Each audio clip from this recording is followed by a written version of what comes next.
Hey guys, I just got the Xiaomi 13T and today we're going to be doing a quick unboxing, see what's inside the box, see the phone itself, how it looks, how it feels. I will be doing a full review later on, so if you want to see that, make sure you subscribe to the channel. But for now, let's just open up the box and see what's what. Okay, let's get rid of this first. As you can see, I have a very delicate knife here. Okay, we should just get rid of it, the whole thing. And the box just doesn't drop like iPhones do, but it's okay. Inside the box, we've got this, which we're gonna get back to later on. We've got the phone itself, and we will get back to this as well. Behind that, we've got the charger, and the cable is 67-watt charger, which is a really nice one. I've tested it on other Xiaomi phones. It is pretty quick, not insanely fast, but it'll get the job done. Okay, inside we've got the same ejector tool, the usual papers and stuff, and this lovely clear case. I say lovely because in the past the quality used to be crap. Like they used to get yellow after a month of use.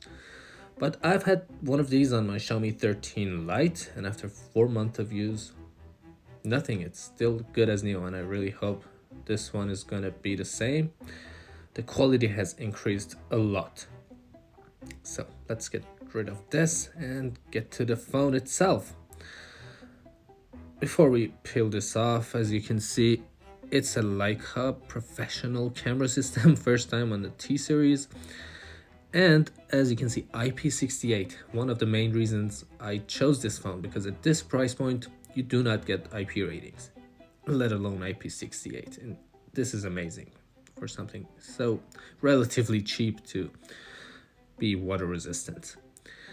And as you can see, other stuff like 144 Hertz and fast 4nm MediaTek chip, which we're gonna test in our full review. So make sure to actually see that one.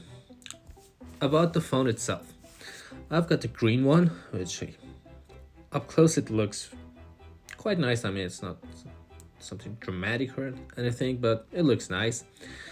The front of the phone is flat, which is great. I don't like 2.5 or 2.5D or curved glasses. This is flat as hell. But the back, as you can see, there's a nice curve to it, which makes handling the phone very nice. Like, you would really like it. On the right side, we've got the volume rocker and the power button. On the left, we've got nothing. And as you can see, we've got the speaker, stereo speakers on this phone. And the rest of it. So let's just turn the phone on. Let's see. What else can we talk about when this thing is gonna turn on? Let's just wait for it. And while we're doing that, take a look at this huge camera bump.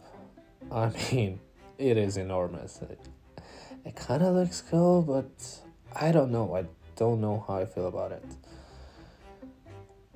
Anyway, the phone is on, so we could take a look at this beautiful display. Very thin bezels. I like that. I'm not sure if they are completely... There is no chin. There's no visible chin, which is really great. If you look at the Samsung Galaxy S23 FE, it is horrible there. But I'm not sure if it's completely symmetrical. You guys let me know what you think about the bezels on this phone. But it looks very thin and very premium at first glance. I mean, this does not look like a cheap phone. So I'm just gonna go on and set up the phone. As I said, I will be doing this on one take, so you are just gonna have to see me struggle choosing my region and setting up the phone for the first time. We will be testing like everything, the display, the fingerprint scanner. We will be testing it all of that. I say we, but it's just me here. I will be testing those. But for now, let's just set up the phone and see what happens next. I mean, while it's doing that, I just can't get over this camera bump. It's just huge. Is it because of the black glass? I don't know. Am I being crazy here? Okay, great. The phone is on, so I can shut up about the camera bump and just get into the phone itself. Oh, that was fast. Okay, as you can see, the phone feels fast. This got 12 gigs of RAM, 256 gigs of storage, and a camera. The main reason I bought this phone is the camera. Triple camera setup, you don't get dedicated zoom camera. That is something you don't get at this price point. And every reviewer I've seen already, everyone has praised the camera. So I have very high expectations. I will be doing a thorough testing. But for now, yeah, this is the phone. The display looks gorgeous. The phone feels fast and snappy. And it feels like a premium phone. I mean, it does feel like a premium phone, and I do like it. So that's it for the unboxing. And I will be doing a full review, as I said, so if you want to watch that. But for now, thank you for watching and see you next time.